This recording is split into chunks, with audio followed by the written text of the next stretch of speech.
What's up, guys? This is Cinema Crossover. I'm back with a new episode of What If Naruto Was Godspeed in DC The End. And if you did enjoy the video, consider a like, review my channel, and like my content, subscribe, and hit the notification bell for more crossover fictions. Now let's begin this new video. Chapter 17 STAR Labs. Naruto inquired, "How fast are they going?" "Faster than before. Whatever that stone blast did to you all, it really sped you up," Cisco stated before freezing and saying, "Breach," when one opened up a second later. "Wait, it's as," Barry-1 remarked as he walked through the door. "What did you mess up this time, me?" Barry said of his E1 counterpart. "Wow. What did I do to myself? I look badass," Cisco 1 inquired. "Dude, this is BS cosplay," Cisco exclaimed, looking at himself. "Is that Reverb's visor?" Cisco 1 wondered. "Yep, got them after he sacrificed himself, as did Rupture before he gave me a boost, and Rupture gave Dante his powers," Cisco explained as he worked with his brother. "Okay, this Earth is so much cooler than ours," Cisco 1 exclaimed as he took in the advanced lab. "Whoa, 2 Caitlins?" Barry 1 exclaimed, surprised. "We can catch you up on the shit later. What did you come here for?" Frost questioned, his gaze fixed on him. "Alien invasion," Barry 1 informed them. "Gear up," Naruto instructed Cisco as he placed a phone call. "Booyah, bringing our awesomeness to our crappy counterworld," Cisco chuckled. Cisco 1 gave Barry a sidelong glance. "Yeah, I'll explain later," Barry 1 replied. "We're here," Linda announced as she entered with Frankie. "Okay, me, Linda, Caitlin, Frost, and," Naruto was saying when an alarm went off. "Is that you?" Barry inquired of his opponent. "Nope," Barry 1 replied. "It's an alarm at CCC," Naruto remarked as he arrived at the campus to find a woman on fire. "That's Valentina Vostok," he thought, as she was Lily Stein's partner here. A few moments later, "Who is this?" Cisco 1 inquired, perplexed. "Meet Valentina Vostok and Lily Stein." "Wow, the professor was correct when they fused," Naruto replied. "Who's in charge?" Barry inquired. "Valentina, come on, she's coming with us," Naruto said to them as his Cisco breached. "Now be careful, usually that first step," Cisco was saying before Naruto zipped them through. "Earth 1, it's a doozy, whoa," Cisco said, as everyone sighed and leaned in. "Yeah, world hopping differs from speed travel," Barry explained. "How fast have you guys gotten?" Barry 1 wondered, not seeing them move. "Whoa, does traveling the world always make your stomach feel like it's turned upside down?" Frost inquired. "A lot faster, and you get used to it," Naruto replied to both inquiries. Naruto was still shocked at how fast they were as he timed them, hitting 12,000 for Naruto, 10,000 for Barry, 9,500 for Linda and Patty, and 8,000 for Wally. "Perhaps we can compare at the speed lab," Barry 1 said. "Well, now we have everyone," he added, as everyone gazed at this world's Arrow and Legends teams. God," Lily exclaimed as she and Valentina parted ways. "That's going to take some getting used to," she admitted, slightly uncomfortable. "Next time you want to recreate your father's work, call me," Naruto replied, relieved that they were safe. "Hello," Barry said to the team's Earth 1 counterparts. "Oh my god," Oliver exclaimed as there were 2 Barrys. "Who is this guy?" Heatwave asked, staring at Naruto. Naruto introduced himself as Naruto Namikaze aka Godspeed, the fastest man alive. "And my counterpart's daughter has firestorm powers," Martin wondered as he watched them unravel. "You sorta recreated the Matrix. Me and her finished it, and boom," Lily replied, chuckling slightly. "And your friend happens to look like the Soviet lady who tried to become Firestorm here?" Jax inquired, his voice tense. Valentina remarked, "You must be thinking of my great-great-grandmother." "Where the hell is everyone else?" Naruto wondered, not seeing the others. "Oh snart kinda deed," Ray muttered, feeling frightened and uneasy. "Well, our snart didn't get blasted into some time period," Barry explained. "And they have 2 Caitlins, Magenta, and Linda's a speedster?" Iris inquired, perplexed. "Yeah, their world has all of this, mine and Kara's worlds, but they're very, very different," Barry 1 told them. "By different, you mean cooler," Cisco explained. "Booyah," Naruto exclaimed as the 2 high-fived each other. "And I see that your suit, makes you look cooler," Cisco 1 added, looking at Barry's suit. "Yeah, Naruto upgraded us," Barry replied. "Why are there 2 of me?" Caitlin 1 wondered as she noticed her and Frost together. Ours must have never gotten a wardrobe upgrade," Frost observed Caitlin 1. who was dressed very plainly. Best team up ever, Felicity exclaimed in awe. Okay, Cisco, we should probably get started, Oliver said to Team Flash's tech specialist. Cisco 1 pressed a button on a remote, causing a conjoined screen composed of 6 televisions to depict a thing in the woods. Okay, these are the Dominators, and we don't know much about them, Barry-1 began the meeting poorly. Except they're really strong, Kara interjected, drawing their attention to her. I heard a lot of stories about them when I was a kid. They came to my planet before I was born. They did experiments on a lot of people. Killed a lot more, she said regretfully, referring to Krypton's terrible history. Well, I hear they're not the only ones with superhuman strength. Barry claims you're more powerful than a locomotive, Thea said, drawing Kara's attention to Barry, who simply shrugged. We should use Kara as a stand-in for training, Oliver suggested, hoping to take advantage of someone as powerful as the other aliens. Since when was Robin Hood calling the shots? Mick wondered as he ate a sandwich. What I think Mick is trying to say is that it would be nice if we knew who was in charge around here, Jax replied, curious about the collaboration's leader. Perhaps we should vote for a leader, someone we can all trust, Ray suggested, since that seemed fair to him. Well, I trust Oliver, and he has my vote, Cisco 1 remarked, hardly concealing his grief and fury. Naruto and the others cast a peek at Barry-1. Thank you, Cisco, but Barry brought us all together. It should be him, Oliver responded, as it was his belief. Barry-1 asked Oliver a question, and Oliver nodded back. Fair enough, Cisco 1 responded, knowing he'd lose. Alright, cool, alright, well, I guess as team leader, the first thing to do is... Barry-1 trailed off. Doing a test run, Oliver said, assisting him. Let's run a test run. Yeah, let's run a test run, Barry-1 suggested. Against Supergirl, Oliver replied again, assisting his friend. Against Supergirl, alright. Test run against Supergirl, Barry stated, as everyone doubted Barry's ability to lead. Are we just supposed to pretend we can't hear him? Naruto and Sarah said, smiling at each other. Just suit up, okay. Look alive. We're training to fight aliens by fighting an alien, Barry explained. HR chimed in, saying, do it. After that, everyone left to prepare. This will be quick, Naruto predicted, popping his neck. You think you can take me, tough guy? Kara chuckled. I've faced you, your sister, and your cousin, Naruto explained. He really has, Barry stated as he observed them doing it in the training area. Please, Kara begged, not believing it. Says the woman who constantly tries to get on top of me but always ends up against the bed, Naruto stated, eliciting various replies, mostly praise from Sarah, giggles from a few, and blushes from the rest. Yeah, in his world, he has a harem, and you, Thea, and Sarah are all part of it, Barry-1 explained. I like the sound of this world, Sarah responded, eager to travel. Yeah, would you like it more knowing technically you're also sleeping with your sister? Naruto inquired. Laurel is alive? Sarah inquired solemnly. Yes, and sorta, it's complicated, Barry said, still perplexed. You're dating my sister? Oliver threatened Naruto. Yep, Naruto responded confidently. Mither already gave you this speech, hasn't he? Oliver inquired, feeling as if he already knew the answer.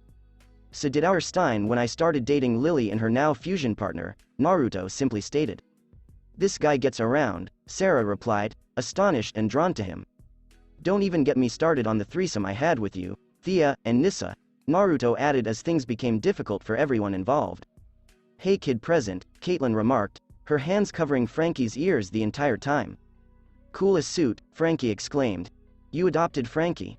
Caitlin 1 asked, surprised, for she had always desired children but had never considered adoption. Yep, she's our daughter, Frost answered, referring to the fact that she and Caitlin were co-mothers. We can talk about world differences later, okay? Naruto remarked, sensing that this would take a long time. After a few seconds, I thought you were joking, Kara remarked as he quickly took her down. No, as I previously stated, you are always at the bottom, as is your sister. You've slept with both me and my sister, Kara questioned, blushing profusely. Sometimes together, Naruto remarked, brightening her blush. That gives me an idea, Mick stated, expressing a long-held desire to accomplish something. And what's that, my scorching otherworldly buddy? Naruto inquired as Mick gave him a strange look. Are we friends on your planet? Mick said, as he had small companions. You, Lisa, and Snart, Naruto confirmed. OSH*T, Mick exclaimed, having forgotten about the sister of his partner, whom he had previously attempted to murder. So, other than burn something, what do you want to do? Naruto said, as burning things was Mick's entire plan. I like you, Mick said, as he enjoyed burning crap. Check it, do it, Barry advised Naruto. Naruto snapped his fingers, causing a small flame to appear on the tip of his thumb. You can control fire? That's awesome, Mick replied, already liking this guy. And water, wind, lighting, earth, and a half-dozen other things, Naruto remarked as he extinguished the flame on his thumb. Hey, before we go into battle, let's have some fun, Sarah replied, clearly turned on. Oh my, Barry laughed as the other members of Team Godspeed joined in. Naruto stated, I'm always up for a good time, anywhere. Hey, if you're a lesbian, you're not going to be anymore, Linda murmured quietly to Sarah. Sarah favored ladies, although guys were acceptable. 1 hour later, shit, I swear I think he fucked me straight, Sarah exclaimed in agony. Told you, Linda remarked as she was quickly recuperating. Let's get dressed now, the others are probably lost without us, Naruto stated as they all dressed. A few moments later, Booyah is still better than E1 me, Barry stated as he lay down. Who taught you how to fight? Ra's al Ghul? Oliver inquired as Barry kicked both of their asses. No, the guy who killed him, Barry replied. Me? Oliver inquired, wondering how he got so excellent. No, Naruto, he killed him and gave the league to Nissa, Cisco informed them. When she's kicking ass, she's now known as the Demoness as well as Black Arrow, Linda explained. She's a hero there? Oliver inquired, noting that Nissa was mostly doing her own thing these days. You gotta give people a chance, man, Naruto said as he entered. Besides, she's actually training the league to make it something good, Barry explained. Your world sounds like a little bit of heaven, Oliver remarked, wondering where they went wrong. Well, one difference is that you no longer have a stick up his ass, Barry replied, as Barry-1 looked surprised. Yeah, put a little backbone in my buddy here, Naruto remarked, patting Barry on the back. I'm hungry, Frankie declared. Well, I'm always ready, so let's go, Naruto remarked as they walked away. Has Savitar appeared? Barry-1 inquired. Yep, Barry answered, thinking the time between their planets was synchronized. Anything you can give? Barry-1 inquired. The last time I messed with time coming through here, shit nearly hit the fan blades, so sorry dude, you're kinda on your own there, Barry explained. Not an issue anymore, Naruto replied, as there wasn't much to worry about following the Barry-1 blunder. Oh, so we can just speak our minds about stuff for them? Barry inquired. Try to keep it to a minimum because you know how time likes to mess with things, Naruto said, despite his dislike for time travel. True, Barry responded, knowing it better than anyone. A few moments later, so wait, Grodd is a good guy there? Cisco 1 inquired as they ate and discussed the disparities between their worlds. So is King Shark, Black Siren, many of them have joined the team, including Brie Larvin and Shauna Baez, and the internet has dubbed us the Justice League, Naruto continued. Do you realize how corny that sounds? Barry-1 remarked. Sounds like a baseball team, he replied. True, Naruto answered, unable to refute it. So, Frankie, how are you and Frost raising it? Caitlin inquired, curious about Frost. You sound like you don't like Mama Frost, Frankie observed, seeing Caitlin's terrified expression toward Frost. Mama Frost? Barry-1 chuckled, making Killer Frost seem far less menacing. Frost gave her a look and replied, got a problem with my name Speedy Gonzalez? You should see our mother, they called her Dr. Blizzard, Caitlin added as her mother became more engrossed in exercising her abilities. Moms like you, us? Caitlin 1 inquired. Yep, just a tad bit stronger, Frost said. So you both have the powers? Cisco 1 inquired. Yep, Caitlin and Frost agreed as they created ice mists. Their former split personality thing made them the perfect people to raise Frankie because of Magenta, Naruto explained, referring to how they understood Frankie, particularly when Frankie fused with Magenta. So Dante is still alive and became Rupture? Cisco 1 inquired. Dante's dead? Cisco inquired, surprised and saddened. Yeah, Cisco 1 responded, looking at Barry-1. No, Cisco responded as Naruto and Barry told him about Flashpoint, but learning that Barry was responsible for his brother's fate was a difficult pill to swallow because Barry was like a brother to him. It was because I tried to restore the timeline, Barry-1 apologized. So I'm guessing that's why she's like that? Naruto inquired, noticing Caitlin 1's cuffs. That I had no idea about because she had been hiding it for a while, Barry-1 admitted, hoping he wasn't to blame. So Daddy experimented on you too, huh? Frost asked, looking at Caitlin. What? Caitlin asked, surprised. Apparently, Dad was experimenting on himself using cryogenic therapy, which caused our, shall we say, former predicament, Frost explained to her. Well, your dad is in there and was doing it to save you, otherwise you'd have died, she added, as good and evil were a constant conflict in Caitlin's father. My father is no longer alive, Caitlin once stated emphatically. Yeah, we think that too, but with the craziness of our lives, he might not be, Frost responded to her, sensing her mother was concealing something from him. So, does John have a son instead of a daughter there? Barry-1 inquired, wondering if he had messed things up there. No, he has twins, Junior and Sarah, Naruto said. Wow, it appears you got the same effects but in a non-fucked up way, Barry-1 replied, a little envious. It's how we react, dude. You need to be confident in yourself and what did you do in certain situations, not get desperate or try to be someone else, Barry added, admitting that he occasionally felt the need to be someone else. Okay, wow. I never thought a speech like that would come from me, Barry-1 stated as this was happening. I taught him well, so where's Wally, why ain't he helping, or where's Patty? Linda inquired. Of course, your Wally has speed, Barry-1 told them. Patty left Central City to become a CSI, Cisco-1 explained, which was unfortunate for Barry. Wow. Ours has online stuff, and Naruto helped her get her degree, Caitlin commented as Patty received her diploma. Dude, no offense, but you got the short end of the stick, Barry thought to himself. Frankie burped loudly before laughing and covered her lips. I'm glad to know that no matter what universe Big Belly Burger tastes like Big Belly Burger, Naruto chuckled as he burped louder than his kid. Like father, like daughter, Caitlin added, almost proudly. Say, how about we compare speeds? Barry-1 suggested with a grin. 1 hour later, are you saying the tack-in device is always active? Naruto inquired of Cisco-1. Yeah, Cisco-1 replied. So, if I'm guessing correctly, the tack-in device increases his speed fourfold, and right now he's moving just under 8,000, implying his base speed is 2,000, Naruto stated, which was terrible for a speedster after this long. Where you come from, you're a genius, Cisco said, and the manner he said it proved it. Woo, natural speed and still faster, baby. Barry said inside the tube as he and his companion circled it. Barry-1 felt a little pitiful since he felt like he wasn't living up to his full potential because his other self was faster than him even with the tack-in device. My turn, Linda replied as the two walked out of the ring. Barry and Sarah high-fived as she sped in and stayed up with him, going slightly faster than her previous speed record but still slower than Barry. Step aside, it's time to show you a speedmaster, Naruto stated. Linda made a funny bow as she moved out of his way. You're going to love this, Barry told the others. Even outdoors, they heard a loud boom and felt the wind kick up. Why is his lightning black and white? Barry-1 wondered, thinking it was cool. He's linked to both positive and negative speed forces, Caitlin explained. Thon's still alive, Barry-1 stated, surprised. Time travel shit, and it's kind of like what happened with Snart, Cisco explained. Yeah, strangely, we're kinda getting used to him, Barry answered neutrally, not liking him but feeling sorry and less angry after knowing of his blood tie to Thon. Okay, good Thon, I never thought that would happen, Cisco-1 replied, still upset over his other timeline self. Yeah, he did murder my mother, but thanks to Naruto, he's become likable and very, very awkward since I discovered the truth, Barry lamented.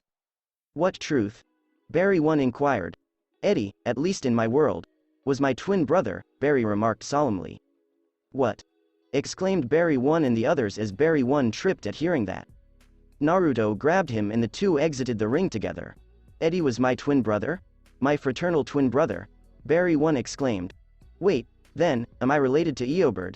He wondered, feeling as if his entire life had been a lie. Yeah, had the same reaction when I found out, thanks to Reverb, Barry said, despite the fact that it was still unpleasant. But we don't know if the similarities between our worlds go that far, so maybe you're safe, Naruto added since they had the same birthday. Perhaps you're right, Barry-1 remarked. There's no maybes with this guy, he's always right, Barry observed as Naruto gave Stein a 4-hour lecture on time travel. Naruto noticed this world's Wally peering inside the speed lab before walking away. What's up with him? He said. He wants to be a hero, but no one wants to help him because we're afraid he'll get hurt, Barry-1 explained, not wanting to get engaged in that dispute with Joe again. That's the biggest load of shit I've ever heard, Barry exclaimed as Wally was doing well on his planet. Yeah, hey, I'll be right back, Naruto remarked as he took off, as there was still time before the assault on the Dominators. Where's he going? Barry-1 inquired. I try not to ask, Barry reflected. Along with Naruto, come on out, Naruto urged as he saw Savitar emerge. I have to ask, are you mine or Barry of this earth? He said of the man. Two Savitars can't exist on the same earth, so if I were the other one, I wouldn't be able to be around him, Savitar-1 explained. Conflicting speed force energies, Naruto explained, referring to magnets with the same charge. Yes, but I am this world's Savitar. Why have you summoned me, and why aren't you kneeling before your god? Savitar-1 asked. Okay, clearly preferring our Savitar, Naruto replied, noting that his Savitar lacked this one's vanity. I admit you and Barry are faster, but not near my speed, Savitar-1 told him. Yeah, clearly considering that suit made from the Philosopher's Stone is what's doing that, Naruto replied as he tried to guess Savitar-1's speed, which he estimated to be around 1 million. You know my real name and how I came to be, don't you? Savitar-1 inquired, as this man appeared to be at ease with him. Yep, you told us yourself, Naruto responded, not wanting history to repeat again. And you can't tell this world's Barry because of conflicting worlds and alternating timelines, Savitar-1 told him. Nope, time rules are a real pain, Naruto replied. Tell me about it, Savitar-1 began, explaining why he had come. So, did you just come to compare Savitars or did you really want something? He said. I'm sorry for what happened to you, Barry, Naruto remarked before departing. That's not mine, Savitar-1 exclaimed as he was dragged into the Speed Force. Compared to my Savitar, that guy is a snail, Naruto thought to himself, as Barry's training had made his Savitar considerably faster than that one. At the hangar later, you still think you shouldn't tell them after Flashpoint? After everything you've messed up? After all the lives you've changed? Cisco 1 asked Barry-1. Okay, clearly walked into the drama, Naruto stated as he entered the room. Tell us what? Sarah inquired. Jax and Professor Stein discovered a message from me in the future saying that, right now, I can't be trusted, Barry-1 told them as Naruto palmed his face at the sheer stupidity. I swear, even when this person tries to trust himself, he's vague and fucks himself, Naruto thought as he realized what the man was saying. And why, in the future, would you say that? I believe because I went back in time and altered the timeline, and now things are different than they were before I left, including some of your lives, Barry-1 explained. Some of our lives? Like who? Kara inquired, relieved that she was not touched. Caitlin, Cisco, Wally. Dig, stated Barry-1. Me. Why, what happened? Dig inquired, curious as to what had occurred. Hey, apparently you had a daughter, Oliver remarked as calmly as he could. You erased my daughter. Dig inquired. No, dude, she still exists, but to you it never happened, Naruto explained, explaining that when other timelines were altered, they became distinct Earths. You can't just go back and change things like that, Barry. Do you know how difficult it is for me to change events? To bring my sister back? But I don't because I know the consequences, Sarah replied angrily, as she had to resist herself from doing so every day. All those anomalies we spent the last 8 months trying to fix, you just decided it was okay to create your own? Ray inquired. We should have told them before, Jax stated, noting that it was their team and they should have been the ones to inform them. That was Lila, guys. Felicity stated as they all left, the Dominators have the president, she needs us now. A few moments later, it's not the same without the other me, Barry stated.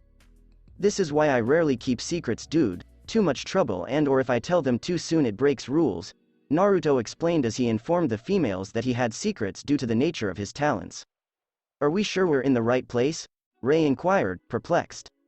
Yep, this is where the tracer last left a signal, Kara replied as she lowered herself, and he's in there. How do you know? Mick inquired, perplexed. I have X-ray vision, Kara explained. Oh, you can see everyone's bits with those peepers, Mick explained. And no, I'd never, Kara replied. In my world, you do, Naruto said her. Ignore him, Ray murmured, as they all did when Mick became like this. Kara asked quietly, why would I use my X-ray vision on people? You've been doing it since that little incident with pink kryptonite, Naruto remarked as she looked about at the women. How did you come up with the name Heatwave? Kara inquired, changing the subject. I burned my family alive, and I like to set things on fire, Mick reminisced. Oh. Well, that's a colorful backstory, Kara remarked, wondering how he ended himself on this team. My shrink thinks so. By the way, I'm not calling you Supergirl because that's stupid, Mick told her. You could call me Kara, Kara said. Mick said, won't work either. Well, what are you going to say when you need my assistance? Kara wondered what she was going to say. Mick just stated, skirt. Seriously? Kara stated. I'm serious, and I won't need your assistance, Mick stated as they entered the building. They kept an eye on everything as they entered the warehouse. Look, the president, Dig exclaimed. Get me out of here, the man yelled. Something doesn't feel right, Naruto murmured as he stopped time and touched the others to bring them up to his pace. Is everything frozen? Kara inquired, noticing that nothing but them was moving. Not everything, Barry answered as he pointed above and noticed a Dominator approaching a device. We knew you'd show up, the Dominator replied, noticing the luminous necklace it was wearing. Did anyone else hear it? Because I heard it in my head, Ray inquired, wondering if he had snapped. Yeah, we heard it, Sarah confirmed. Well, if no one else is freaking out, it's too late for me, Ray remarked. Frost said, release the president. He is not who we want, said the Dominator. The Dominator then launched an attack on the president, dissolving him. It's a ruse. Dig stated. The Dominator tapped the device next to it, exposing them to crimson energy. Okay, that was new, Naruto muttered as he felt a surge flowing through his body and then let time restart as he could literally feel the other's brains light. Barry might need some backup, he yelled over the comms. Jax and Valentina stepped next to each other, blasting him with a conjoined fire blast. I swear, Naruto muttered as he produced a vacuum and knocked them out, soon halting Dig and Thea, leaving just Kara, Caitlin, Frost, Magenta, Cisco, Barry, Linda, Sarah, and Ray. Frost and Caitlin use a frigid blast to propel him through a wall. Naruto sighed as he stood up and rolled out of the way of some barrels thrown at him by Magenta. You aliens are so very dead, he murmured as they used his family and loved ones against him. Red lightning was soon spotted coming in and killing the Dominator. Hey, bud, Eobird replied as he assisted Naruto in getting up. Oh great you, Barry-1 exclaimed as he approached Oliver. Is this the guy? Oliver inquired, knowing that this was essentially Barry's deadliest enemy. That's his real face, Barry-1 confirmed. Nice to see you, Duck, Eobird replied as they all avoided Cisco's vibration blast. Excuse me, Naruto said, vibrating and frying the device. 1 hour later, this is a new kind of hangover, Barry remarked, his head bowed. How was it like being mind-controlled and all that? Felicity inquired, holding an umbrella over herself and Mick. I didn't realize Mick had a mind that could be controlled, Jax chuckled. Hey Barry, about before, message or no message, we're still with you, Ray stated, referring to Barry as their friend, which he demonstrated by saving them. We're being watched, Naruto said as he hurried away and located an old guy government-looking NSA. He thought, looking at the man's badge. Something tells me you know more than you let on, old man, he added as he led him to STAR labs. After 10 minutes, are you kidding me? Naruto inquired. Nope, just as you left, Sarah, Oliver, Dig, Thea, and Ray were shot up, Barry-1 replied. Okay, well, this stinks, especially since that guy is basically a mole giving the aliens whatever they want, Naruto explained to the rest of the crew. Is there anything we can do? Brian inquired. Not here, we have to go to Star, Felicity explained. Both Ciscos said, road trip, at the same moment, after a few hours. Okay, I get it, Mad Dog responded after a few comments, and his entire costume was now pink. Yeah, he pranks for a living, Cisco chuckled. Okay, do you have anything from him that we can vibe off of? Cisco-1 inquired of Felicity as she handed him some of Oliver's equipment. Got him, said both Ciscos as they opened a breach. Jinx, you owe me a soda, Cisco sighed to his other self. Everything was suddenly dragged into the breach like a vacuum. You opened it into space, shut it, Naruto said as everyone clutched something. Let's try to get closer this time, Cisco thought to himself. No, everyone agreed. We're not doing that unless you're exactly on point, Naruto replied, breathing in space while everyone else couldn't. Do you think we can use this? I stole it from the Dominator ship in Central City, Cisco-1 said, holding a device. What do you mean? Felicity exclaimed, surprised. We're going to hack alien technology. This is, without a doubt, the happiest day of my life. Curtis exclaimed gleefully. I've got precisely the thing for it, be right back, he remarked as he dashed out of the room. I haven't seen him run so joyfully since I asked him to assist with Bree's surgery, Naruto stated. Bree is in Brie Larvin? Felicity inquired, surprised. Yep, put a chip in the base of her spine and removed her tumor, Naruto explained. Cisco shivered slightly in revulsion as he recalled that day. Did you assist her? Felicity inquired, surprised. Yep, we dated back when she worked for Mercury Labs. You back home are very envious of her, Naruto told her. Why? Felicity wondered why she was jealous. Because she's the world's smartest and greatest hacker, Naruto explained to her. Thanks to her unlocking her chakra, Cisco stated, adding that ever since they had gained chakra, their individual talents and power have improved. That's impossible, Felicity remarked, noting that no one had ever out-hacked her. That's what you said back home right before Bree hacked all of the systems and locked you in the Arrow Cave until you confessed, Naruto chuckled. Like I said, our world is way cooler than yours, Cisco told them. The following day, are you serious right now? Naruto said of Barry-1 as he examined the newspaper in the time vault. Has yours not changed? Barry-1 inquired. No, because we haven't touched this shit. Do you learn nothing past future always affects the present? Using this is a surefire way of making it happen, Naruto stated as they were basically ensuring this timeline would happen. So what I shouldn't be doing with Iris? Barry-1 inquired. I didn't say that, Naruto responded, as the Iris here appeared to be similar to the Iris there, and he couldn't believe his friends actually assisted her in drugging and locking up Barry. Other me told me about how much you all hate her over there. If you all hate her so much, why let me be with her, as it appears that other me telling her is the only way she knows anything at all, Barry-1 explained. Listen, our universe is great, and the last time I checked, we didn't fuck up on your grand scale because we don't have dominators, Naruto effectively shut him up. I should have known this was going to happen when I came to you for help, Barry-1 stated as he stepped out of the vault. I guess we all have problems somewhere, Oliver observed as he entered. Barry's happier where you come from, isn't he? He inquired of Naruto. I mean, I think he's dating this girl named Fiona Webb, Naruto added, referring to the name of the female Barry was dating. Are you sure he is? Oliver inquired. I mean, he never really talks about her around us, Naruto explained. Sounds like he's with another woman just because you all disapprove of your Iris, at least in my opinion, Oliver stated as several people lied. If he is, I'd be careful because she drugged him easily and in both worlds apparently, Naruto warned him, as his actions were terrible. A lot of people do things when they're afraid of losing those they love, surely you know this better than anyone, Oliver replied to him, knowing he'd regret it later when Iris drugged him. I have to go, Naruto said, a few moments later. As Naruto approached Barry, he remarked, Hey, what's up? Barry inquired. Are you happy with Fiona? Naruto inquired. What? Of course I am, Barry replied. Barry, Naruto explained, you know, Barry inquired. Yeah, and don't worry, I'm not going to say anything, but be careful dude, she drugged you once, and be careful of what you tell her, Naruto advised him. Believe it or not, she's improved, Barry added. Really? Naruto asked, finding it difficult to believe. She made sure she couldn't get those drugs easily, so she's been talking less, Barry explained. Barry, it sounds like she's forcing herself to change to better suit us, Naruto observed, noting that while some people required medications for medical reasons, Iris did not. Can you blame her? Linda was in that pod and you never let her in to see if she was okay or if Wally was hurt, Barry added.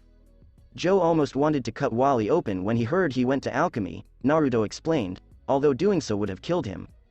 I want to be with her, but no one wants me to. You'd rather feed her to your zoo than be friends, Barry explained. I'm not that desperate, but just be safe, man, Naruto murmured as he hugged him. We all do things we end up regretting to protect our loved ones. She may do this but it's all out of love as she is afraid to lose me. You give everyone as many chances as you can and you help them along the way. Why can't the same be done about her? Barry asked, knowing Iris had made a lot of mistakes and reacted badly to things. Naruto remained deafeningly silent because he couldn't think of anything to say to her. Okay, I'll help her and give her another chance, he muttered. Thank you, Barry answered graciously. No problem. But if she drugs any of us, I might just kill her, Naruto explained. Barry cast him a glance.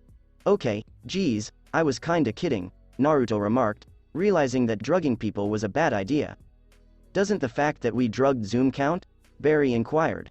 Touché, Naruto remarked, without noting Zoom was a homicidal maniac looking to commit homicide. Genocide on a global scale. Look, don't tell me you haven't been put in a situation like she has, being locked up while people try to protect you, Barry questioned. Naruto remembered Jiraiya and Asuma, who lied to him about the Akatsuki and died in the process. Guess we both had a fucked version of love, he thought as he remembered the third Hokage, which was problematic in and of itself. But look, if you really think I shouldn't be with Iris, I guess I'll give Fiona a chance, Barry explained. Just follow your heart, dude, Naruto advised him. Wait, Fiona's real, I thought you were dating Iris. Making sure you were paying attention, Barry chuckled. You sly dog, you actually tricked me, Naruto exclaimed as they both chuckled. Later, so the old guy knew about you because the Dominators told him about Flashpoint, Naruto inquired of Barry-1. And there are Dominator ships going around the world trying to leverage us into surrendering me to them. As if they get me, they'll leave, Barry-1 stated, refusing to answer Naruto's inquiry. I tried negotiating with them, but it was a no-go, Cisco-1 told them. Well, we're not surrendering you to them, no way, Naruto responded, because they wanted Barry, which seemed worse than just killing him. An alarm went off unexpectedly. Oh, now what? Magenta said, perplexed as to what they were up to. The Dominator ship is opening up over Central City, Sarah explained. And something from the mothership just broke Atmo, Felicity explained. Not to get too technical, but it's really, really big and falling to Earth really, really fast. The meta bomb, Barry-1 declared. Why would the uglies drop ships on us if they're just planning on blowing us up? Felicity wondered. The ships are only there to distract us from stopping the metabomb, Oliver explained.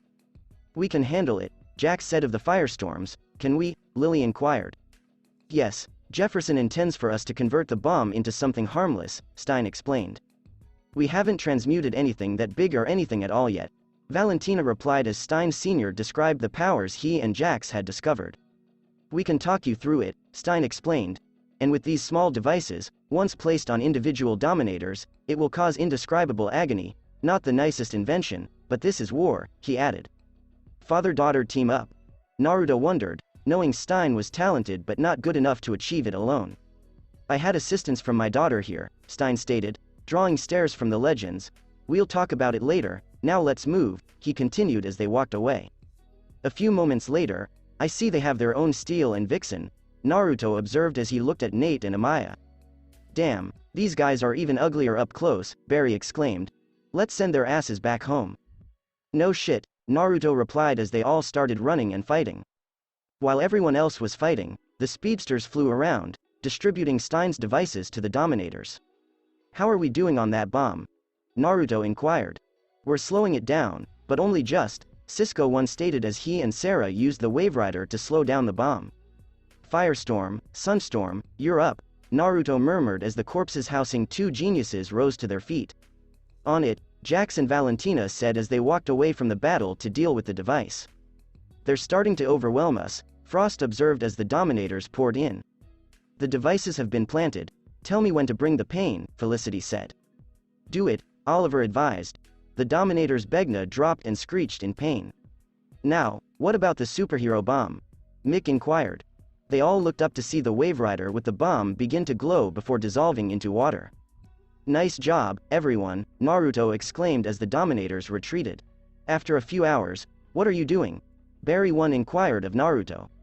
Looking for shit, these ships have a lot, Naruto said as he discovered a bunch of battery-type gadgets as powerful as the sun and some extremely advanced medicine. Here maybe Cisco here can analyze it, he added tossing a battery in a green vial to Barry-1. Well, I guess this is it, Barry-1 remarked. Yep, later, Barry responded as he walked away. I'll take Kara home to make things easier for you guys, Naruto stated, running behind Kara. Earth 38, so, Kara remarked, unsure what to say because her opponent was dating this guy. Wanna, Naruto questioned, and was tackled. Must not be getting any, he reasoned. 4 hours later, I'm very jealous of my other self, Kara confessed, as she had never been so exhausted before. I figured you'd be like that, Naruto chuckled. I almost don't want you to leave, Kara whispered, holding him tight since she had never felt so loved. Hey, I'm only a universe away, Naruto murmured to her, thinking to himself, I should go see my Kara. Yeah, and I have a way to contact you, Kara remarked as she grasped Cisco's interdimensional extrapolator, which was linked to Naruto's and Barry-1's worlds. Later, Naruto murmured, kissing her passionately before fleeing. I want him, Kara thought, her heart racing at the prospect. Earth 1.5, well, everything is normal here, so we're going to take off, Naruto stated as the city fell silent. Yeah, go ahead, if we need you, we'll call, Barry remarked as Naruto walked away. National capital. I see this place is booming, Naruto stated as he walked into Al's dive bar and bumped into a slew of aliens who liked him because he was here so frequently. Yep, thanks to your advice, Kara responded as Naruto greatly aided this bar. Hey Naruto, Magan, young justice, remarked to him as she handed him a drink. She had E-cup breasts, a firm figure, and a large bubbly assy. Hello, Kara thought to herself as she looked at her. Who's the kid? Naruto inquired, noticing a young child seated at the bar, playing with a table and drinking water. A big gray-skinned extraterrestrial approached him. Whoa, Johnny, he's my friend, Magan replied, stepping up between them. The alien nodded and proceeded to walk away. What was that all about? Naruto inquired. That's Garfield Logan, Magan replied, smiling. Marie Logan's kid, didn't she disappear? Naruto inquired.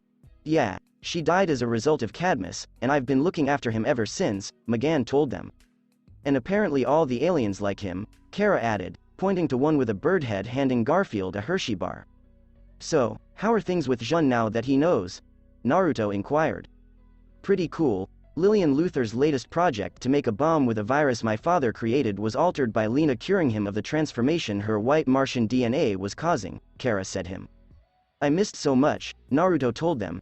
Since when does he work here? He inquired, his gaze fixed on Mon-El behind the counter. Just last week, Kara answered, still not liking him. Oh, almost forgot. Happy 13th Earth birthday Kara, Naruto remarked as he handed her a bracelet with a little Earth and Krypton symbol on one side. It's beautiful, Kara replied, moved by the gift and eager to thank Naruto in some way. Where's Alex? Naruto inquired. Dealing with Maggie, she got her tickets for Bare Naked Ladies tonight, Kara remarked, referring to Maggie, who had been a great lay for her and Alex and had been dropping indications that she'd get fucked soon by Naruto. Why get tickets for those when she can see them for free? Laughed Naruto. Perhaps there's something better we can do to really kick off my 13th Earth birthday, Kara said. Oh, and what exactly did you have in mind? Naruto inquired. You, me, her, Alex, and Maggie all together, Kara replied, blushing Magan. Warning. Lemon, at Kara's flat later, Naruto, meet Maggie, my little dirty detective, Alex remarked as she introduced the woman who piqued her curiosity and forced her to scratch an inch. Maggie flushed as she turned her gaze away from Naruto. She had enormous DD-cup breasts, a fit figure, and a firm assy. Look at his cock, Kara said as she spanked Maggie's ass. You are going to service him, she said, referring to the time she and Alex had spent training and breaking Maggie, just as they had done with the other women Naruto had sent to National City. Yes, mistress, Maggie responded as she met Alex and had insane amounts of sex with her and her sister and quickly grew obsessed with it, giving in to them and trying to please them in any way she could, and now as she stared at Naruto she felt incredibly aroused. And you, Alex said, looking at Magan. Why yes, Magan stammered hesitantly, as she was tuned into everyone's thoughts and felt all the horniness and lewdness they were having, making it difficult for her to stop herself. Alex sat down on the bed and opened her legs, saying, get to work, as her sister began eating out Magan. Maggie, you better please your master, she murmured, as Magan was good. What is it with police women being such good fucks? Naruto wondered while Patty, Irma, and Carrie were having a wild night in bed. Maggie stared up at him, 3/4 of his cock down her mouth, groaning as she touched herself, his cock, she thought, feeling drawn to his cock. Here, let me assist you, Naruto replied as he placed his hands on her head and forced the remainder of his cock down her throat, not pausing until she reached his base. Maggie's eyes widened significantly as she began to flow pussy secretions. I want his cock, she thought, never previously imagining she'd want a man, but Naruto was more than any guy. Enjoying yourself, Magan? Kara questioned as she slapped her behind. Come on, give in, I don't need to be a mind reader to tell you're holding back, she replied. Yes, I am enjoying it, Magan admitted. What do you say, sis, wanna break her in even more? Alex remarked as she and Kara stood up and had Magan get between them. Alex and Kara then proceeded to play with her ass and tits, making Magan pant and groan. Naruto gasped as he began cumming Maggie's throat. What next, master? Maggie inquired, curious as to what he had in mind for her. Naruto grabbed Maggie by the back of her knees and said, "Now Maggie, where do you want it?" tormenting her pussy and assy. "Wherever you want," Maggie murmured, fully submissive, and wondering how his dick would feel in her holes. Why chose?" Naruto asked as he immediately thrusted into both. Maggie shouted in utter delight, feeling more pleasure than she'd ever known. "Fuck her, Naruto, she's a slut," Alex whispered to Naruto as she owned Maggie in bed and Naruto owned her. "Yeah, but aren't we all?" Kara asked after kissing her sister and returning to work on the woman between them. Magan moaned loudly as Kara and Alex ate out both of her holes, thinking, "They're only thinking about breaking me and I want them to accomplish it," as her mind became as slutty as theirs. Maggie's eyes curled up as Naruto continued to rip Maggie's holes apart. "We should have trained her to look at her better," Alex muttered to Kara, making Magan grunt in dissatisfaction as they came to a halt. "Shut up," Kara yelled as she slapped Magan on the backside, "and you're right Maggie, you should have been better," she told her sister. "I'm taking both of her holes at breakneck speed, give her a break," Naruto stated as he cummed in her holes and placed her on the bed. "My turn," Alex said as she approached him. "Look what I stole from Maggie," she said as she held out a set of handcuffs. "Oh," Naruto exclaimed, handcuffing Alex's hands behind her back. Alex fidgeted in delight as Naruto pushed her down, her ass in the air. Naruto caressed her ass and licked her pussy, causing her to moan. "Fuck me," Alex said repeatedly, wanting nothing more. Naruto pushed himself into her crotch. "Yes, fuck my dirty hole," Alex exclaimed in delight. Naruto slapped her ass. "Are you telling me what to do?" he said, dominantly. "There is no master," Alex stated flatly. "That's what I thought," Naruto stated firmly as he resumed pounding her ass. "Look Magan, that's going to be you," Kara said as she raised her head. "Actually I have an idea." Mind meld with her, feel everything she feels, she whispered to Magan, wanting her mind turned to mush muck like Naruto did to Alex. Magan's eyes gleamed as she did what she was ordered and shouted as she felt Alex's pleasure, and to make matters worse, or better, Kara was still playing with her body, giving her even more pleasure. "You better be ready because the real thing is way better," Kara added, admiring Magan's expression. "Master, how is my body?" Alex inquired, her head turning to mush. "Perfect," Naruto whispered to her before entering her. Magan screamed in delight as she reached a climax from feeling what Alex was feeling. "So, Magan, are you going to join his harem, be his lover, and slut in bed?" Kara inquired of the thirsty Martian. Magan blushed brightly as she agreed. "I want to be his pet," she told Kara, making the woman even happier. "Good choice," Kara whispered as she kissed her. "Now when he's done, he'll destroy you," she said as she kissed Magan's lower holes. Naruto placed Alex next to Maggie and decided to keep the handcuffs on her because Alex seemed to enjoy them.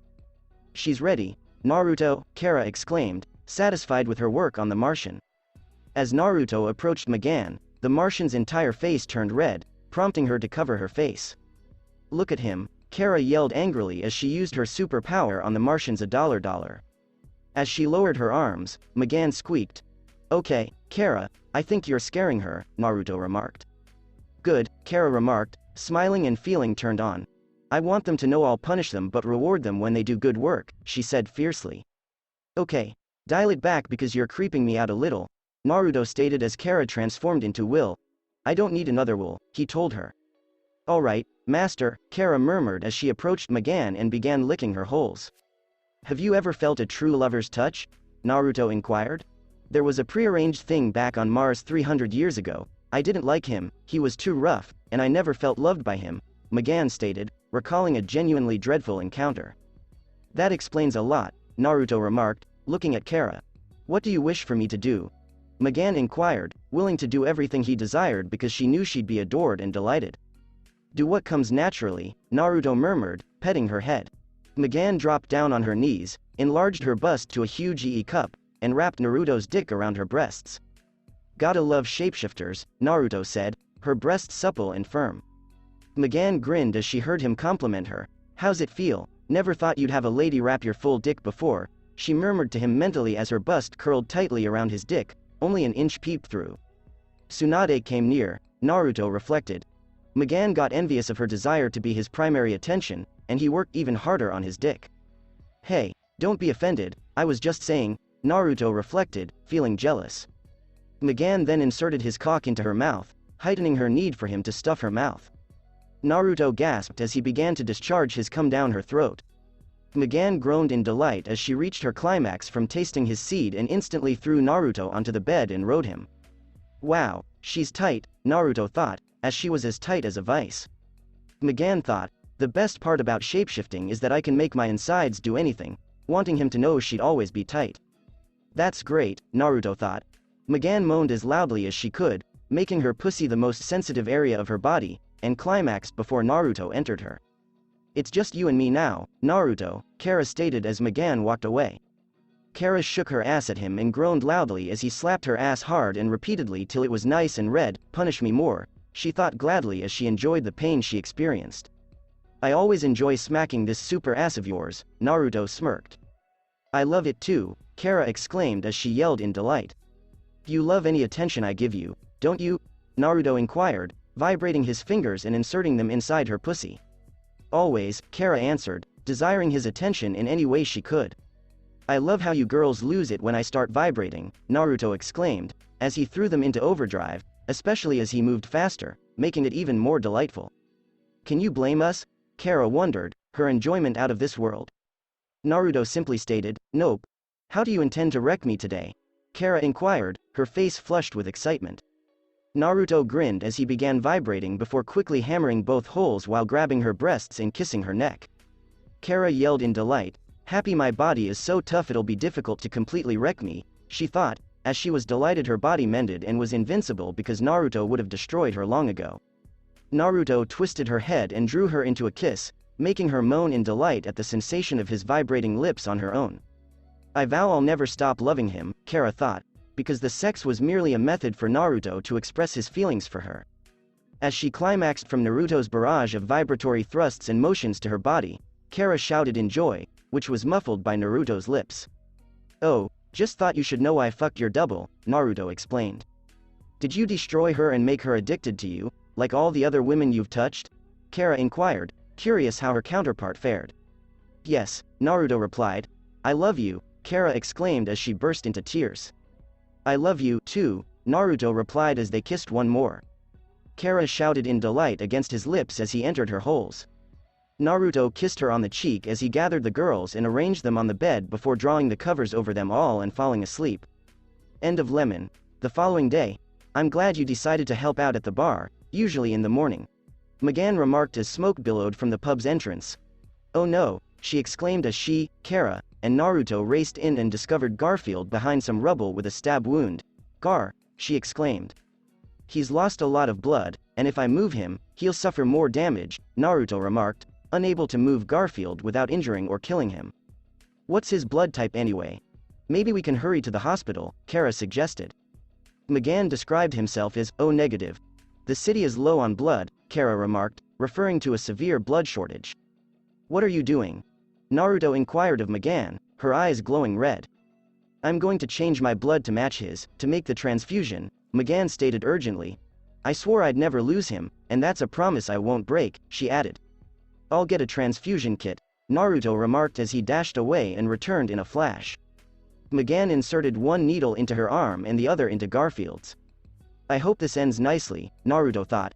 Who trashed this place anyway? Kara inquired. I know, Johnny answered, holding his bloodied arm. He came in at 8 a.m., usually when Magan shows up for her morning shift. He was a white Martian, he trashed the place looking for you. Magan said he was looking for his wife. Oh no, Magan exclaimed, terrified. I tried to protect the child, but he was too powerful, Johnny explained. Thank you. Magan expressed gratitude. Can we move him to the infirmary at the Deo yet? Kara inquired of Magan. I've patched him up and given him enough blood to replace what he's lost, but he's not out of the woods yet, Magan explained as she removed the needles and scooped up Garfield. Hold on, Naruto murmured as he vibrated Garfield. All the debris should be removed from his body, and I'll go, he told her. Magan reluctantly nodded as she handed Garfield over to him. A few moments later, at the Deo, Magan sat alongside Garfield while he lay on a bed, holding his hand in her own. This is new, Naruto observed, noting that Garfield's eyes were brown rather than emerald green. I'll tear this monster apart with my bare hands, Hank screamed fiercely when he met Garfield, who quickly grew to remind him of his children. His name is Armik, and once upon a time he was my husband, Magan stated as she exited the room Gar was in.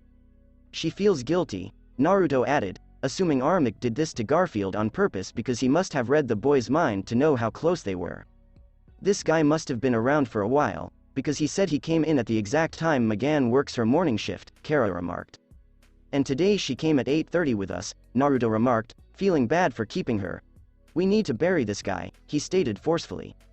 You're out of your league, you've never faced telepathy like his before, and he is the worst of my kind, Magan stated, knowing about Grodd's connection to Naruto. That makes me feel so much better, Win remarked, apprehensive as ever. They were cut off when they heard a thunderous roar. What was it? Win inquired hesitantly. Naruto entered the medical room and noticed a green tiger in Garfield's bed. Is that correct? Kara inquired, unsure if what she was thinking was correct. It must be a side effect of the blood transfusion, Naruto explained.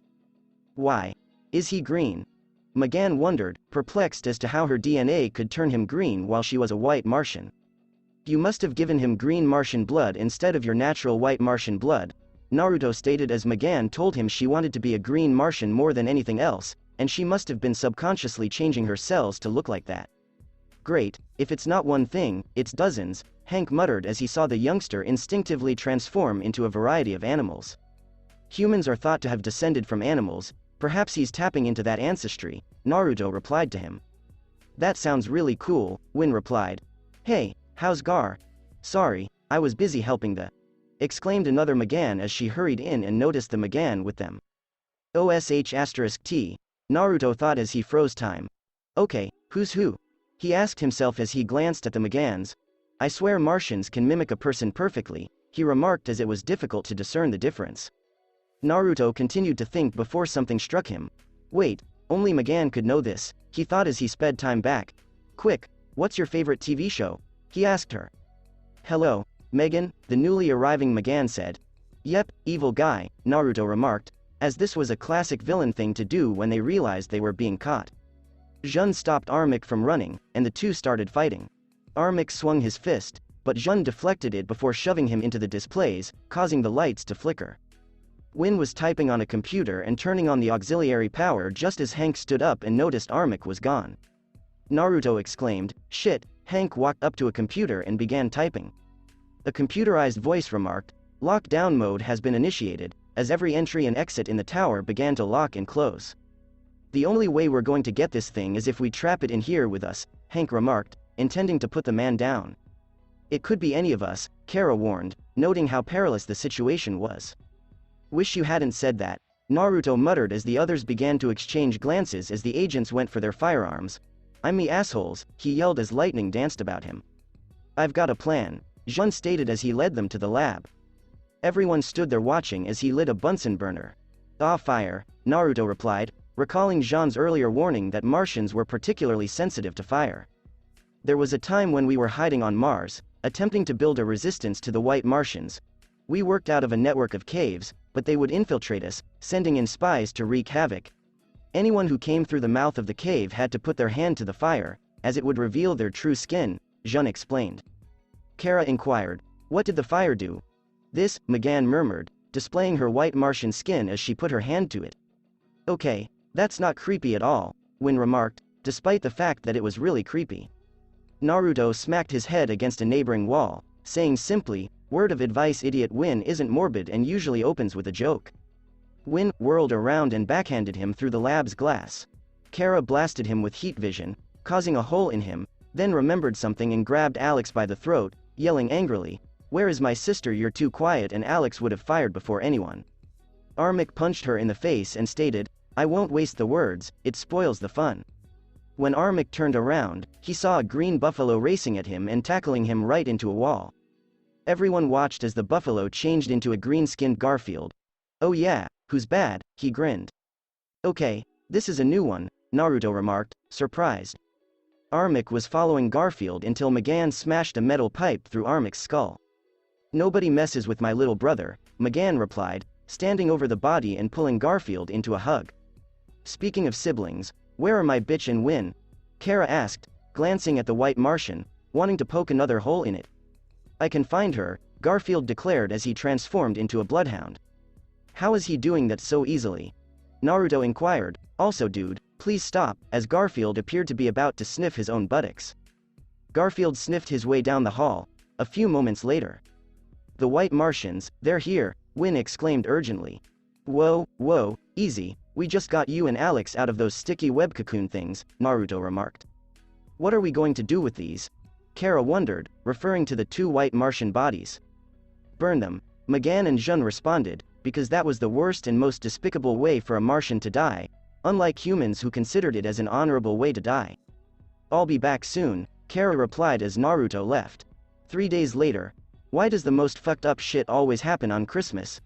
Naruto wondered, as something fucked up shit happened every year. I'm telling you, I keep seeing reverb and rupture, Cisco stated as he had another nightmare. And there's this. What was the thing called again? Barry inquired. Brahmastra, also known as the Philosopher's Stone, Naruto said, because that was what was producing visions for the people Savitar chose. And this paper was written entirely by Julian Albert, Barry stated as he read the bylines. I found out a while ago that Julian is a pawn, but I couldn't tell you guys because if Barry knew, Savitar would know, Naruto explained, having been keeping an eye on Julian. I knew there was something wrong with him, Barry raged. He's under Savitar's control, dude, Naruto explained, knowing they couldn't be too hasty with this. So, what do? Cisco inquired. We bring in help, Naruto explained. Who? Barry inquired. Jay, we need to go to Earth 3.5, Naruto remarked, knowing Jay was well versed in the Speed Force. Okay, I'll open a breach, Cisco stated as he searched for Jay's Earth. Earth 3.5. What do you say we take in the afterlife, big boy? Trickster 3.5 asked Jay when they were chained together and Trickster was wearing a bomb attached to his chest. Naruto and Barry rushed in, freeing Jay, disarming the device, and wrapping up the Trickster. Nice timing, Jay said, astonished by how quickly they were. Thank you, Barry said. There's something wrong with my eyes. I'm seeing double. The flash hit me too hard. I'm suing you, Saucerhead, exclaimed the Trickster of Earth 3.5. As the cops led Trickster to the jail car, Naruto replied, Yeah, shut up. I had that, kid, Jay chuckled. That's what I always say, even when I don't, Barry laughed. I'm guessing you didn't come to Earth 3.5 to stop my Trickster, Jay explained. We have something to discuss with you, a speedster named Savitar, Barry continued. Let's talk in private, Jay suggested as they walked to Big Belly Burger. Triple B always tastes the same no matter where you are, Naruto said, implying that it was essentially universal. So, Savitar, apparently you've all grown powerful enough to challenge him, Jay explained. No, we just irritated him, Naruto answered, referring to Barry. Listen, I heard through the universal grapevine that there may be someone who can help you, but no one goes to his Earth because they are too afraid to try, Jay explained. Who is he? Barry questioned, his mouth filled. Alright, without the mouthful, Naruto said. Who is he? Barry wondered as he swallowed his meal. I never got his name, but I can point you to his Earth, Jay told him. Thank you, Naruto said. Do you think you can help us get a stone away from him? If there's trouble, you know I'll be racing towards it, Jay said to them after they saved his life. Thank you. What planet is this guy on? Barry inquired. Earth 16.5, Jay yelled as the speedsters started sprinting towards the Earth. Earth 16.5, so, Naruto, how do we find this guy? Barry inquired. If you want to find a speedster hero or villain, look at the news or a newspaper, Naruto suggested. As a newspaper smacked him in the face, Barry moaned. That was convenient, Naruto commented as he ripped it off. The team of young heroes Young Justice once again beats down crime as they take down the likes of Metallo and the Parasite, he said as he showed the photo to Barry. Is that Savitar, in red? Actually, red looks great with that suit, Barry commented. Focus, Naruto urged, slapping him on the head with the newspaper, and try not to draw too much attention, he added. Well, where do we go? Barry inquired. An alarm went off in a bank. That was convenient once more, Barry observed as they waited to see who would arrive. Come on, Naruto exclaimed, a few moments later. Now we wait, Naruto remarked from a rooftop as they watched the bank thieves shoot at the cops. Alright, but the moment I think someone is about to die, I'm stepping in, Barry told him. Okay, Naruto said as they waited. Suddenly, white lightning raced around the bank robbers, tying them together and revealing this world's Savitar, who waved as the crowds took pictures. Let's go, Naruto told Barry as they sprinted past Savitar, catching his attention. "What the?" asked Savitar as he followed. "I swear I hate that suit, it's a cheat," Naruto remarked as they were only a tenth the speed of Savitar. "I don't think it's the suit, I think it's him," Barry exclaimed, surprised. Savitar was on them and supported them with the backs of their suits. "This is embarrassing," Naruto thought to himself. "Alright, whoever you are, it's time for a talk," Savitar stated as he led them there. A few moments later, "Nice cave," Naruto commented. "You better stay or you'll make Big Bro angry," Savitar warned. "Big Bro? How old are you?" Barry inquired, intrigued about the man's age. "A couple of years clone-wise, but I look at least 17, other dimension dad," Savitar explained. "Hold up, dad?" Naruto inquired, not knowing who he was referring to. Savitar's suit unzipped to reveal. "Godspeed? What the?" Naruto inquired, surprised. "I used to go by Godspeed until I tapped into the Speed Force so much that I made my armor. Henry Bartholomew Allen at your service," Savitar explained as he removed his mask to reveal a young boy with red hair. "Oh, he's yours. Wow, I was worried I had a double here," Naruto said, relieved that one of him was sufficient. "Does your world have an Iris West Allen? Is she white and red-haired like mine?" Henry inquired. "She's white, she has red hair," Barry and Naruto speculated. "Yes," Henry agreed with both of them. A blue gum-like blob zipped around the room. "They're just people I'm talking to, Morph," Henry explained. "About what?" asked a low neutral-toned voice as they looked down the hall and saw two glowing red eyes in the darkness. "They're world travelers, Big Bro," Henry explained. "I swear, this is too freaky even for us," Barry muttered, wondering if it was all worth it. When Barry and Naruto spotted Henry's older brother, they both gulped. Because his physique is largely dark, gray, black ash, the man is incredibly muscular but has a slender build. However, there are gray armor lines on it that appear to be ribs jutting out of the flesh. There are even gray armor markings on the legs and limbs, as well as two sets of fins poking out. One pair is on the arms, with clawed hands and a spike protruding from each wrist, and the other is on the legs. The face is frightening because it looks like a skull but with a mask and a muscled coil or bone around the neck like a lion's mane. The skull mask features a long fin jutting out facing backwards as the eyes shine, pale-ish yellow-white arched back, and a pair of pale purple orbs protruding out on the forehead and belt buckle, glowing quite ominously. Overall, this man appears to be from the dead, and with the red mantle draped over his body, he appears to be a demon sent from hell. "Holy sh*T, both Barry and Naruto exclaimed. "My name is Ultimus. Why are you here?" Ultimus asked as he got in their face. "If I don't like what I hear, I'll let Savitar take your speed, and then I'll tear you apart." "It's as if those bright eyes are drilling a hole into my soul," Barry observed. "Dude, I can't believe you have a kid like this, I'm kinda impressed," Naruto stated candidly. "I'm still waiting for an answer," Ultimus said angrily, his wrist blades extending towards their necks. "I'm beginning to understand why people from other parts of the world don't come here," Naruto added. "That was mostly the work of one of my fathers, Darkseid," Ultimus explained. "Is Darkseid your father?" Naruto inquired, surprised. Ultimus stated, among others, now answers. "We need help with a Savitar on Earth. We're trying to get the Philosopher's Stone from him, but we need all the help we can get," Barry explained. Ultimos merely stated, "Kill them." "Bro, just chill," Henry said me. "Alright, little bro," Ultimus said, "he actually listens to you?" "All of us, all of our 10 other siblings," Henry confirmed. Naruto inquired, 12 siblings altogether. "We're absolutely certain he's not the father," Barry inquired, his gaze fixed on Naruto. "It's a family we built inside Cadmus as they built us," Ultimus explained.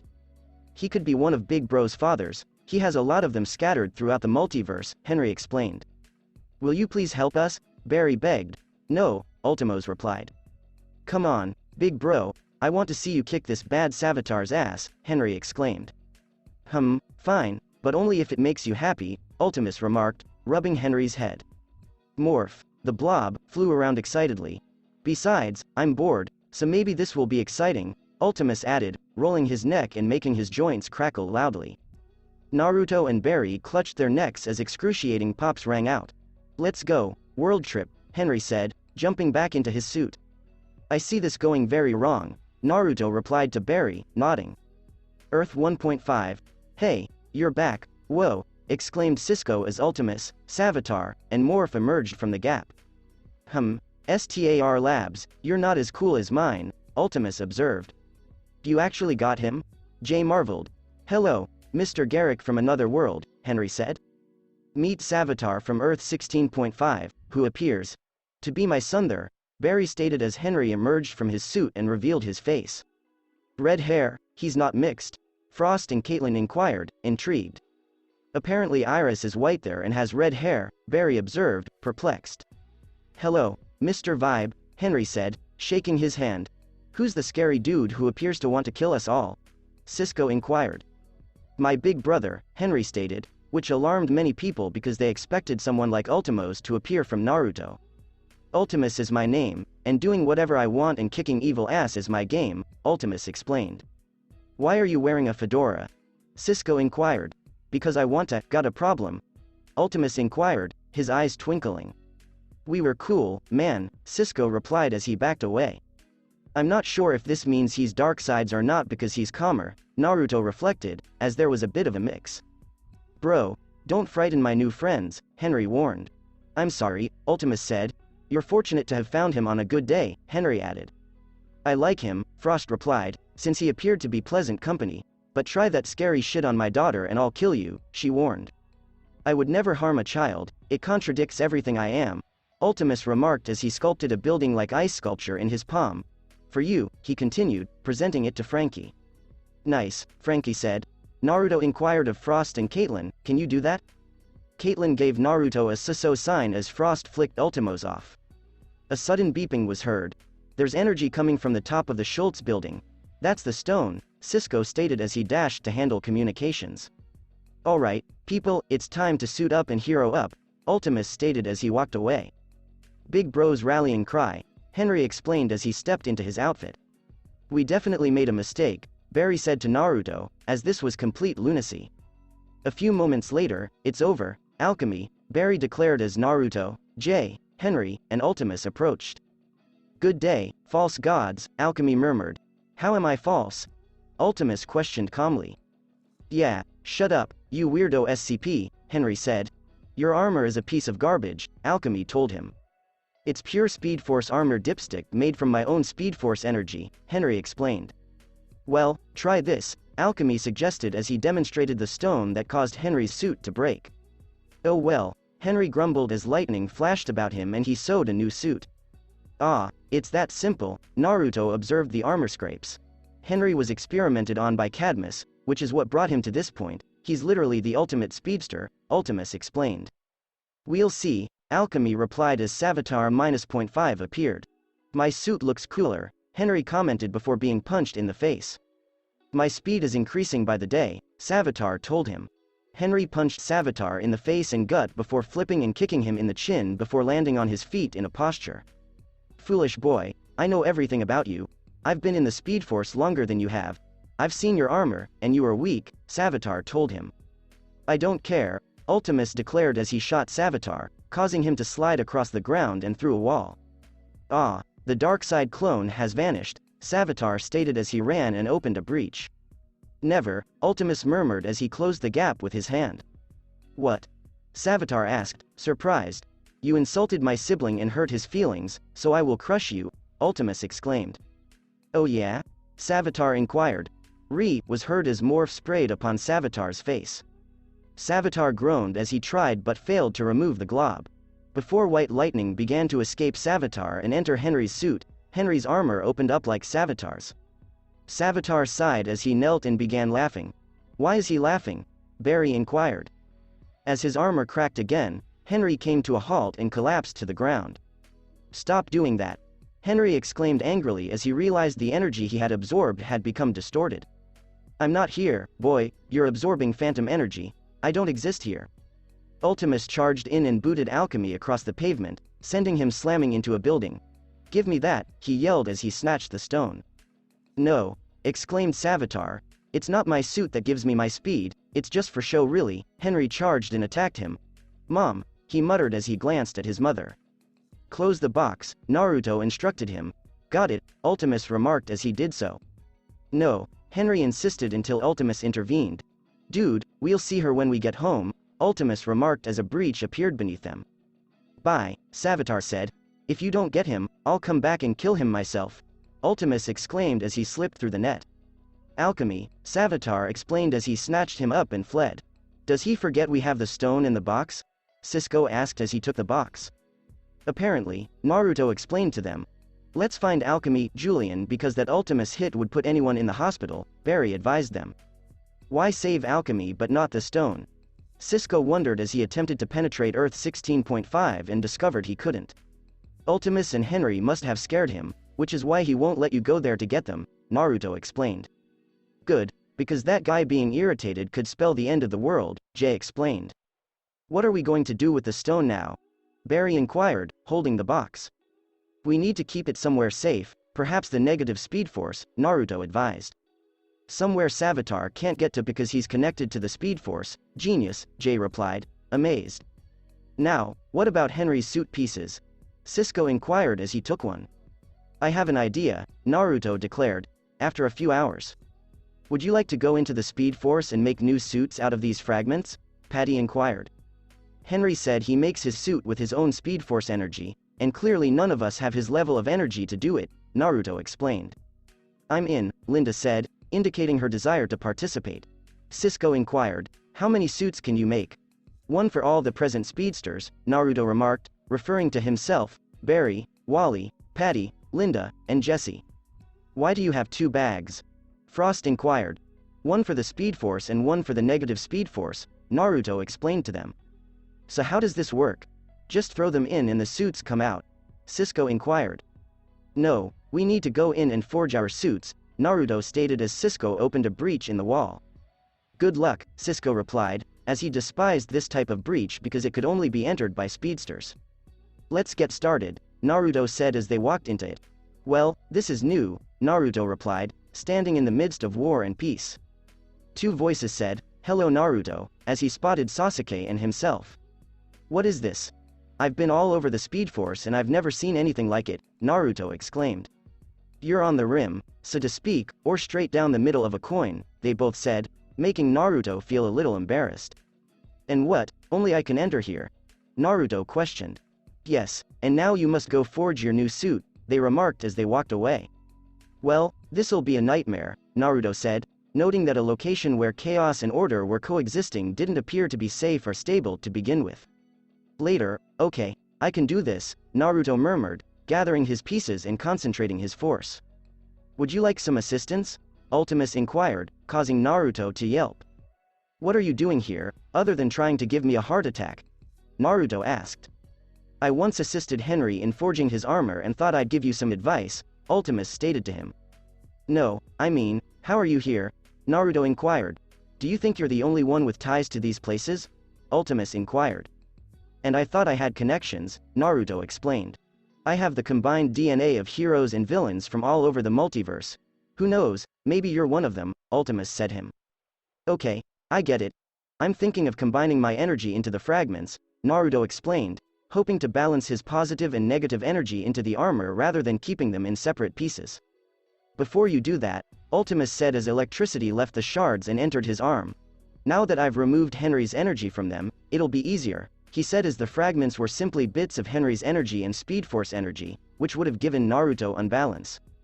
How's Henry taking the loss? Naruto inquired.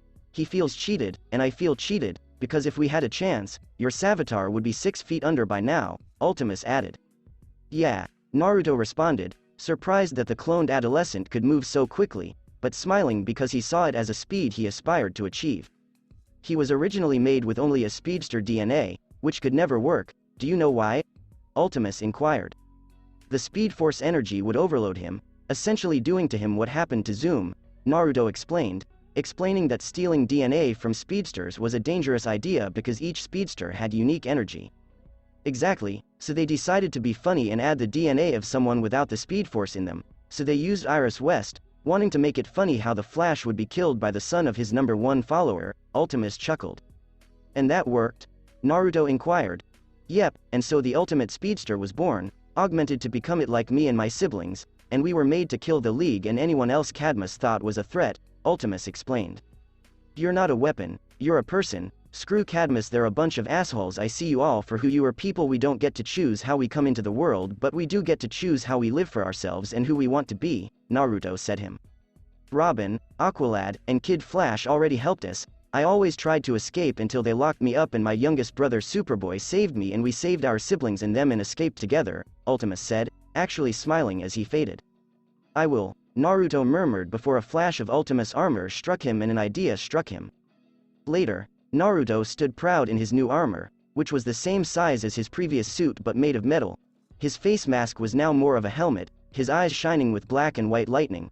His chest logo was no longer just a yellow lightning bolt but had a yellow circle around it. His arms were now yellow as well, but he had white and black gauntlets, and his legs were covered in armor that seemed to just spark out lightning. Naruto, Barry stated as he arrived in his new suit, which was similar to his old one but, unlike his previous one, his face now had a blue visor, blue on his sides, arms, and inner thighs. You guys look so cool, Wally exclaimed as he arrived in the identical suit, but this time it was metallic gray and the red was gold.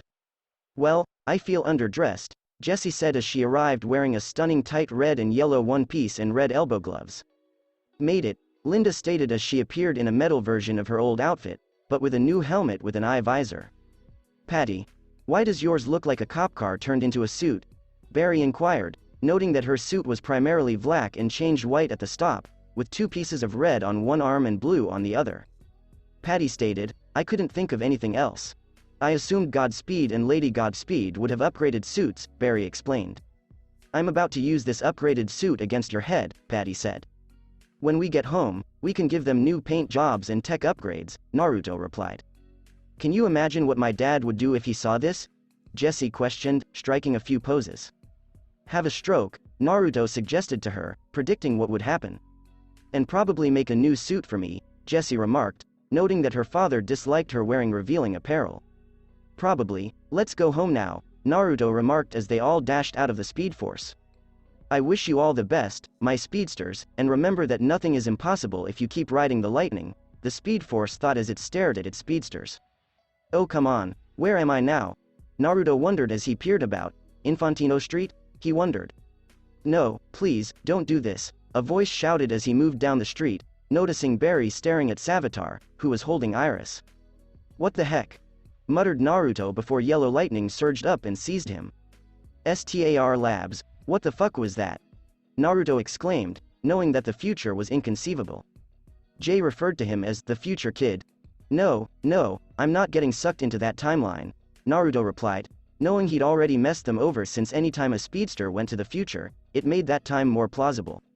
You know the golden rule, the future is always changing, for all we know that was a possibility, which is why the Speed Force doesn't like those going to the future. One cannot know about their own destiny, not that you care about destiny, Jay said, referring to a rule that many people like to fight, with some barely succeeding. Damn right I don't, but are you going to stay for our Christmas party? Naruto inquired. I don't see why I shouldn't spend some time with you all before I go home, Jay explained. Hey, you should meet your doppelganger, Naruto said. I already knew I was Barry's father's doppelganger, Jay remarked, knowing by the way Barry stared at him. There goes that plan, Naruto murmured as they walked away. 2 weeks later, how much did you spend on this? Frost inquired as the heroes inspected their exhibits in the museum. This might help you with your PR, Oliver, Dig commented as he noticed the Green Arrow monument. You'd be surprised that it didn't even cost me $1,000, Naruto stated, noting that Green Arrow was quite inexpensive. That stinks, Oliver muttered, his ego injured. I meant all of this, your statue getting it perfect was like 100,000, Naruto remarked as he spent a lot of money on this museum since he had to recognize HR's proposal had merited it. Really? Oliver inquired. But it didn't really affect my bank account that much. Say what you want about HR, he really knows what he's saying, Naruto remarked, since this would undoubtedly enhance fundraising. Look at me, Cal exclaimed, noticing how flawless his statue was. And why not just call me to make them? He wondered, knowing how many sculptures he had built. If I wanted them to be targets for thieves, of course, Naruto replied. It might make me less scary, Bruce answered, feeling a little disappointed. Oh man, Ray exclaimed happily as he saw himself fashioned of stone. These are pretty decent replicas, and remember, there's only room for one cold gun-wielding badass, Snart said as he saw his statue clutching a cold gun as he resigned himself to becoming a villain and realized being a hero was a little better. I'm not stupid, all of these things are just for show, one of HR's ideas, Naruto explained, knowing that Snart was thinking he was an idiot for doing these things. These look pretty good, Thea commented as she saw the statues in their suits on display. Wait, Arsenal?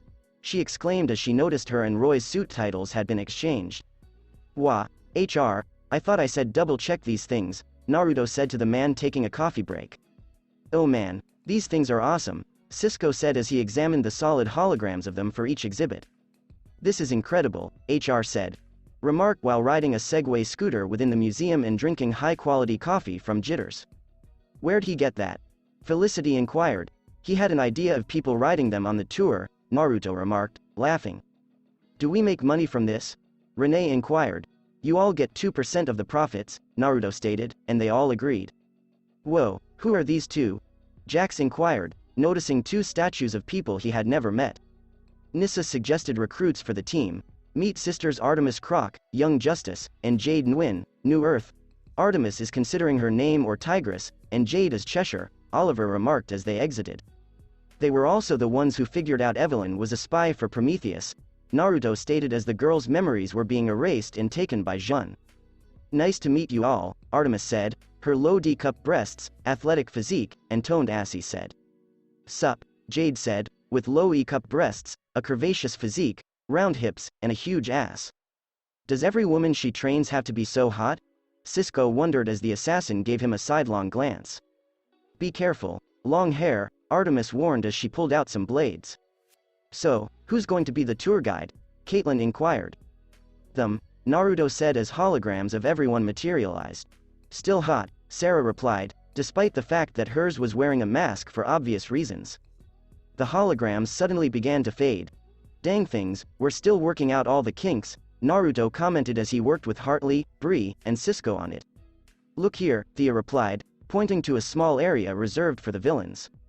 Yep, virtual reality game, Naruto replied as Wally, Jesse, Artemis, and Frankie went to investigate. It's cool for all of us, Wally stated as he chose Kid Flash and a holographic costume materialized. As a slew of baddies came, Naruto stated, real-life experience. Seeing the Green Arrow's villains, I might come here and abuse this, Felicity stated. Ditto, Oliver and Thea agreed as they planned to repeatedly shoot Merlin and Deathstroke. After a few hours, geez, what hit you? Naruto inquired. A thief pirate guy with some futuristic-looking gun, Barry explained as Caitlin examined him. A pirate. Right, then we'll call this scurvy lad boy Plunder. Plunder, agreed? HR stated in a rough pirate voice, making Frankie chuckle. Oh fuck everyone grab onto Cisco and Cisco vibe me please, Naruto said as everyone did so, and Naruto glimpsed the future. OSH*T, Barry exclaimed as he sat down again. Yeah, that was my fault. We just need to avoid doing certain things and believing that the future is set in stone, Naruto explained, not wanting them to succumb to or focus only on that future. Yeah, and you saw me, I wasn't wearing my new speed suit. What if that was like an alternate one? A potential future? Barry asked, hating the future. Yeah, let's go live in the present, Naruto replied as they all walked away. The end. That's it for this part, guys. Thanks for listening to this video. I hope you did enjoy the pretty story, and if you did, like, share, and subscribe for more, and thank you all for helping support, and have a great day.